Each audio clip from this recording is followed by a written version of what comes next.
여러분 안녕하십니까? 뉴스데스크 강원입니다. 강원도 교육청이 전교조와의 단체 협약 효력 상실을 선언한 뒤로 양측의 갈등이 극으로 치닫고 있습니다. 전교조는 도교육청 안에서 천막 농성을 하며 강원 교육이 죽었다는 곡소리를 냈고 교육청은 대부분의 출입문을 봉쇄하고 사설 방호 용역까지 동원했습니다. 김도균 기자가 취재했습니다. 강원도 교육청 입구, 굳게 닫힌 철문에 자물쇠가 달렸습니다.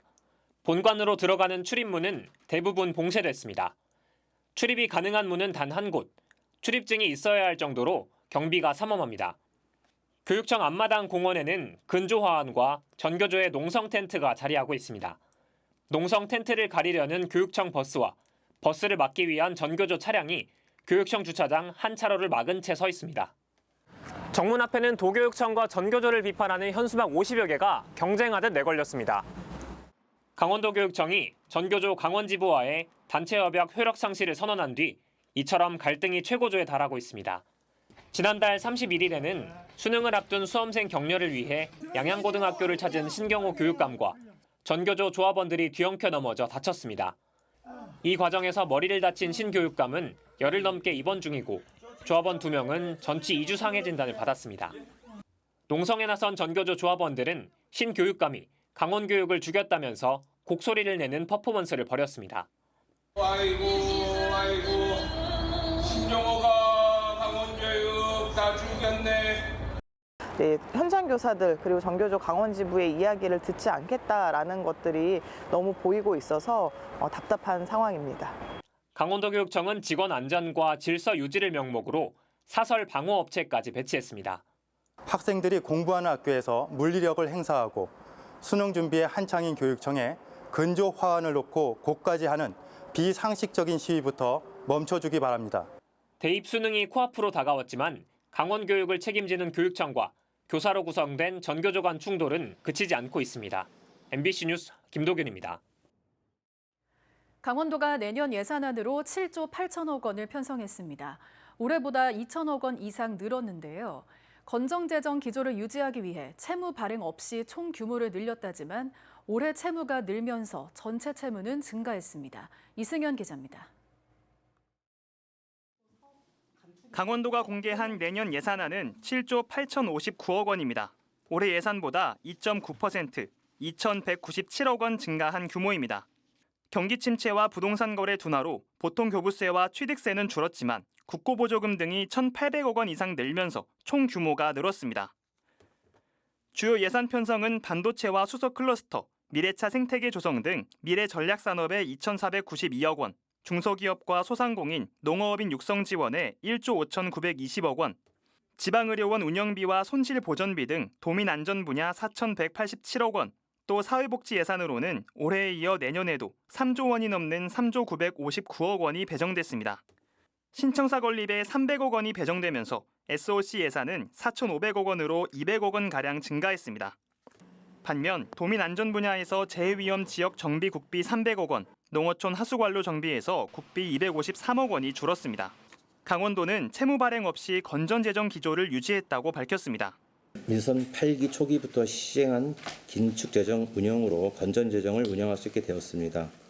저희 미래산업의 완성도는 높이고 민생 예산 투자를 확대하여 하지만 올해 정부 세수 악화로 보통교부세와 소방안전교부세가 줄어든 만큼 추경 편성을 통해 지역개발기금 452억 원을 빌려 쓰기로 해 사실상 전체 채무는 증가할 전망입니다. 내년 강원도 살림살이 예산안은 강원도의회 심의를 거쳐 다음 달 중순 확정됩니다. MBC 뉴스 이승현입니다. 더불어민주당 강원도당이 오늘 도청 앞에서 김건희 윤석열 국정농단을 규탄하고 특검을 촉구하는 천만인 서명운동본부 발대식을 열었습니다. 김도균 도당 위원장은 대한민국은 민주공화국이며 모든 권력은 국민으로부터 나온다는 헌법 제1조가 있는데도 윤석열 정권이 들어선 뒤 나라가 김건희 황국으로 전락했다고 말했습니다. 또 유정배 춘천 철원 화천 양구을 지역위원장은 154만 강원도민과 함께 윤건희 정권을 끝장내는 투쟁에 앞장서겠다고 밝혔습니다. 철원의 한 마을에서 엽사가 산책로에 총을 쏴 지나가던 주민이 크게 다칠 뻔했습니다. 엽사는 총기 연습을 위해 총을 쐈다고 주장했는데요. 매년 수렵인들의 총기 오인 사고가 이어지는 상황이라 안전대책이 시급해 보입니다. 이송미 기자입니다. 철원의 한 마을 산책로입니다. 119 구급차와 경찰차가 세워져 있습니다. 지난 9일 저녁 이 산책로에서 누군가 총을 쐈다는 신고가 들어온 겁니다. 총을 쏜 사람은 50대 민간 엽사인데 수십 개의 총알이 한 번에 날아가는 산탄총을 갖고 있었습니다. 총알이 비껴간 곳입니다. 바닥은 인도로 구분되어 있고 뒤에는 초등학교가 있습니다. 경찰은 이 엽사를 총포화약법 위반으로 입건했습니다. 엽사는 최근 총을 바꾸고 유해 조수 포획을 가기 전 연습을 하다가 총을 쐈다고 경찰에 진술했습니다. 산책로를 지나는 사람들은 불안할 수밖에 없습니다. 총기 없는 대한민국에서 한적한 시골가를 거닐다가 총알이 내 친구와 친구 한 뼘도 안 되는 사이로 지나갔다라는 게 너무 충격적이고 실제 지난 2018년부터 최근 5년간 발생한 총기 사고 58건 가운데 40건이 수렵용 총기 사고입니다.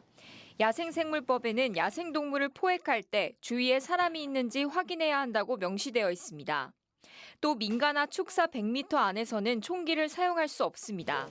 하지만 야간에 야행성 동물을 포획하는 과정에서 사람을 쏘는 경우가 적지 않습니다. 전방에 그 짐승이 나와서 후 너머에 70m, 100m, 200m 거기에 뭐가 있는지 모르니까 그게 이제 유탄이 날아가서 그렇게 이제 사람을 총알이니까 이제 그렇게 위험하게 생각하는 거죠. 정부는 올해 7월부터 야행성 동물 포획을 허가할 때 전문성과 숙련도 평가 기준을 강화하고 수렵 면허 취득자들에 대한 안전교육 강화를 검토하고 있습니다. MBC 뉴스 이송미입니다. 동료 군무원을 살해하고 훼손한 혐의로 구속된 38살 군장교의 신상정보가 다음 주 공개될 전망입니다.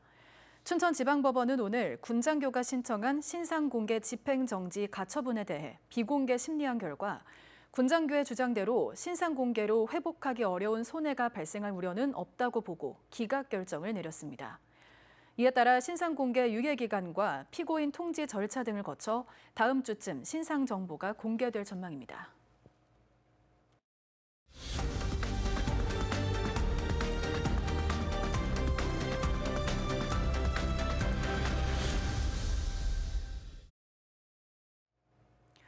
강원경찰청은 2020년 1월부터 올해 10월까지 4년 9개월 동안 원주의 한 입시학원 직원으로 근무하면서 스마트폰으로 여자 중고생들과 성인 여성들의 신체 일부를 몰래 촬영한 혐의로 30대 중반 남성을 입건해 수사하고 있습니다.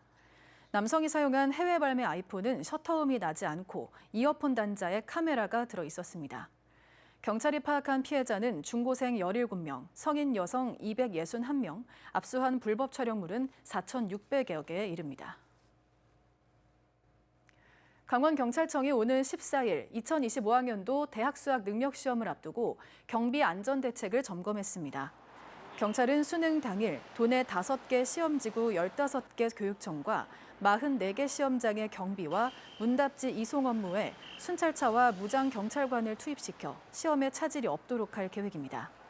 또 시험장 주변 교통관리와 질서 유지에 힘쓰고 소음관리팀도 운영합니다. 오늘 오전 6시 40분쯤 춘천시 동산면 중앙고속도로 춘천 방향 원창 2교 인근에서 갓길에 하차한 50살 1톤 화물차 운전자가 같은 방향으로 달리던 5톤 탑차에 치여 숨졌습니다. 강원경찰청 고속도로 순찰대는 갓길에 있던 운전자를 보지 못했다는 탑차 운전자의 진술 등을 토대로 정확한 사고 경위를 조사하고 있습니다. 고용노동부 강원지청이 일용직 노동자 2명의 임금 120만 원을 체불한 혐의로 60대 건설업자를 체포했습니다.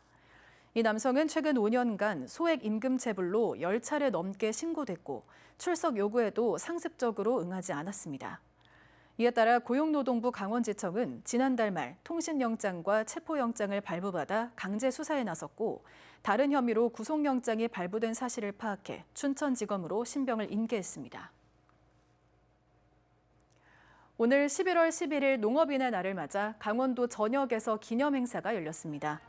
춘천에서는 춘천 농어업회의소가 삼천동 수변공원에서 기념식을 열고 농업인 700명이 참석한 가운데 농업인 사기 진작과 자긍심 고취를 위한 화합의 장을 마련했습니다.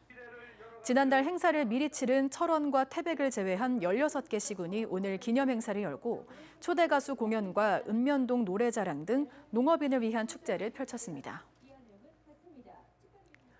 올해 2학기에 새로 개교한 춘천 신동초등학교가 오늘 신축 이전 기념식을 열었습니다. 앞서 1939년 개교한 신동초는 춘천 북부 지역 인구 증가와 학교 시설 노후화로 올해 9월 병설유치원과 함께 신동마을회관 앞에서 우두공원 옆으로 신축 이전했습니다. 또 신동초 동문회가 신동초의 역사와 전통을 보존하고 공유하기 위해 역사관을 개관해 커뮤니티 공간과 학습 공간 등 다양한 목적으로 활용할 예정입니다.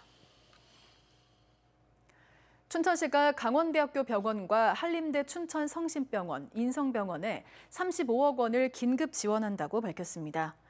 이 지원금은 필수 진료 비용을 비롯해 의료진과 비상진료 의료 인력의 근무 수당 등으로 사용됩니다. 춘천시는 전공의 공백 장기화에 따른 의료진의 추가 이탈을 막고 응급진료 차질을 최소화하기 위해 행정적, 재정적 지원을 이어갈 방침입니다. 지금까지 뉴스데스크 강원이었습니다. 시청해주신 여러분 고맙습니다.